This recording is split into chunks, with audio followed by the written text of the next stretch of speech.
Welcome to Voodoo Whiskey Gaming, and this is my late review of Transistor. I played it on the PS5 via backwards compatibility. It's also available on the PS4, Steam, and Nintendo Switch. I figured why not play another Supergiant Games game. So the story starts out, you are playing as Red, and well, there's a giant sword in a dude. Well, sword-looking thing. Then it starts talking to you.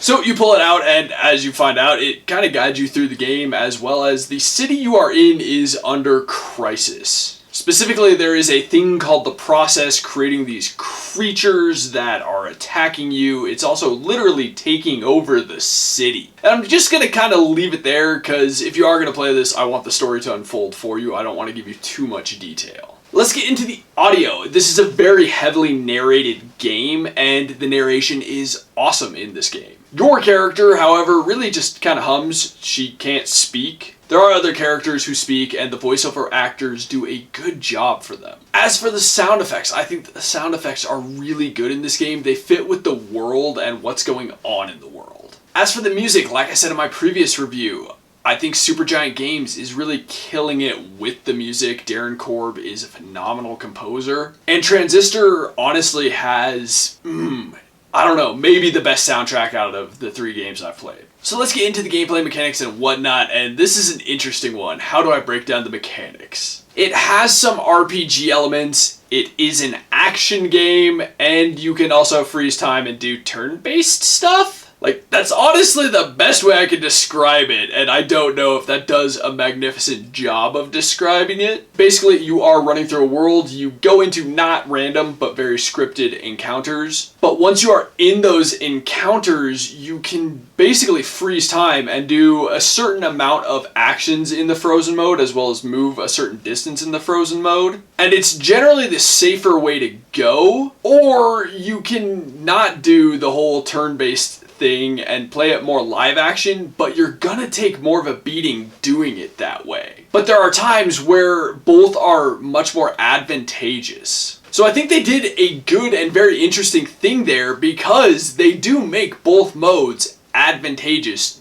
given certain enemies or certain situations. Now, as for the RPG-ish elements, you do level up, and that will allow you to equip more abilities. It will allow you to equip more enhancements to those abilities or to your character. Now, an interesting element to the game is that the more abilities you have equipped, the more life you have, essentially. Because when your life bar is depleted, one of your abilities will get destroyed. Not permanently destroyed, but for the fight. You can, as you find save points, I think you gotta find a couple of save points, new save points specifically, and that will like replenish that ability. You'll be able to re-equip it. And what's interesting is each of the abilities can be equipped in a passive mode, or as an augmentation to a main ability, or as its own main ability. It will do something different depending on how you are equipping it. So it is an interesting gameplay mechanic, and I like the way that it works. I like the way that the enemies work in the game. So I think they did a really cool and interesting thing with this game. It may not necessarily be my favorite, but it does work well. Honestly, I think it may be one of their more challenging games, at least at first. Once you get used to the system, it gets a little easier, but there are definitely times where it is a much harder game than I was expecting. Now let's get into the controls, and I want to say that this is probably the first Supergiant Games game that I actually have some complaints when it comes to the controls. Specifically, I found that there were times where I was trying to move in the world, and my character wouldn't move around objects the way I would like her to. As well as there were times where I was dodging and she didn't really go in the direction I would want her to, and she would get stuck on one of the barriers. And so I found that to be a little frustrating, so I do have a complaint with that. Otherwise, when you're attacking, I found it responsive. When you're engaging the turn-based mode, I found it responsive. When I tried to move, it was responsive. It just didn't necessarily move in the direction I wanted it to, or dodge in the direction I wanted it to.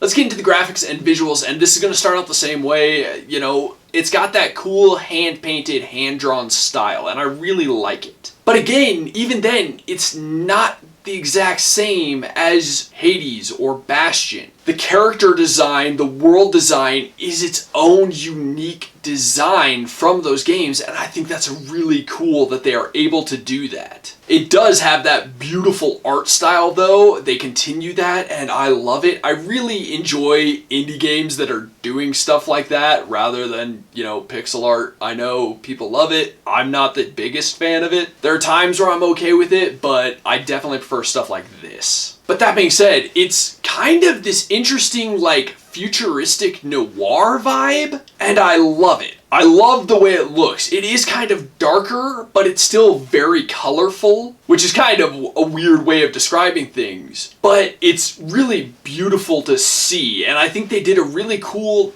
job designing the characters and their costumes, and the way the process looks, the enemies, as well as what it's doing to the world. I think that's fascinating. I think they did a really cool job designing that. I mean, it's not something that I really want to spend too much time discussing, but I will say this isn't a brand new game. It does hold up visually, and I think that's cool, and I think that is due to the art style. I think that's one cool thing about Supergiant Games games is that the art style allows them to have longevity in that sense. It's a game that needs to be seen. It really does. I think that's true of a lot of their games just because of that beautiful art style. So let's just get into the wrap up, and I'm gonna say Transistor is probably not my favorite of the Supergiant games, but it is an awesome game all the same. Out of the 3 that I have played, it's not my favorite, but that doesn't mean that it's not worth a playthrough or 2. So yeah, I'm recommending it all the same. Just because it's not my favorite doesn't make it bad. Okay, so in the comments down below, why don't you tell me, what is your favorite Supergiant Games game? I really love Hades, but I love Bastion so much at the same time, so it's kind of tough for me. And no, I haven't played Pyres. As always, thanks for watching. If you enjoyed the video, please hit that like button, and if you like what I'm doing in general, share and subscribe. Have a good one. And as for the music, as I said in my last review, you know, Supergiant Games is killing it with music, and